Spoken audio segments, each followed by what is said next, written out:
আসসালামু আলাইকুম ওয়া রাহমাতুল্লাহ। সম্মানিত দিনী ভাই বোনেরা, আলহামদুলিল্লাহ আমরা আল কোরআন তেলাওয়াত করে থাকি এবং আল কোরআনের তেলাওয়াত শুনেও থাকি। কিন্তু আল্লাহ তাআলা আল কোরআনের মধ্যে কি বলতে চেয়েছেন সে বিষয়ে আমাদের জানা একান্ত প্রয়োজন। আল্লাহ তাআলা আমাদেরকে দুনিয়ার বুকে আশরাফুল মাখলুকাত হিসেবে সৃষ্টি করেছেন। তাই মানব জাতি হিসেবে আমাদের কিছু দায়িত্ব এবং কর্তব্য রয়েছে। দুনিয়ার বুকে চলাফেরা করার সময় আমরা অনেক ভুলভ্রান্তি এবং গুনাহর কাজ করে ফেলি। যারা অনেক বড় বড় গুনাহ করে ফেলেছি তাদের জন্য আল্লাহ তাআলা কি বলেছেন সে বিষয়ে আজকে আমরা আলোচনা করব ইনশাআল্লাহ। ইবনে আব্বাস রাদিয়াল্লাহু তাআলা আনহু বলেন, কিছু লোক ছিল যারা অন্যায় হত্যা করেছিল এবং অনেক করেছিল। আরও কিছু লোক ছিল যারা ব্যভিচার করেছিল এবং অনেক করেছিল। তারা এসে রাসূলুল্লাহ সাল্লাল্লাহু আলাইহি সাল্লামের কাছে আরজ করল, আপনি যে ধর্মের দাওয়াত দেন তা তো খুবই উত্তম, কিন্তু চিন্তার বিষয় হলো এই যে আমরা অনেক জঘন্য গুনাহ করে ফেলেছি।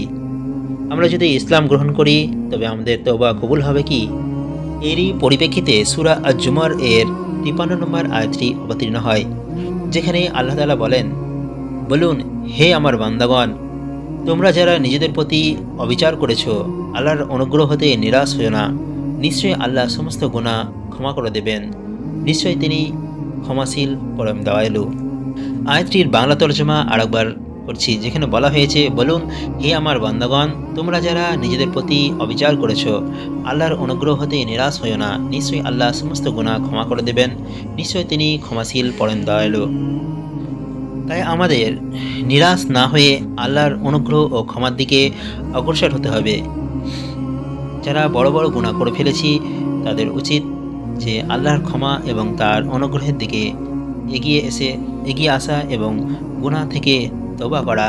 যারা বড় বড় গুনাহ করে ফেলেছি তাই তারা নিরাশ না হয়ে আল্লাহর ক্ষমা এবং আল্লাহর দয়ার দিকে তাকিয়ে তার অনুসরণ করতে হবে, আল্লাহর অনুগ্রহের দিকে এগিয়ে আসতে হবে এবং গুনাহ থেকে তওবা করতে হবে। আল্লাহ তাআলা আমাদেরকে আল কোরআন বোঝা এবং সেই মতো জীবনযাপন করার তৌফিক দান করুন। আজকের মতো এতটুকুই। ইনশাআল্লাহ পরবর্তী ভিডিওতে অন্য একটি বিষয় নিয়ে আলোচনা করা হবে। আসসালামু আলাইকুম ওয়া রাহমাতুল্লাহি ওয়া বারাকাতুহু।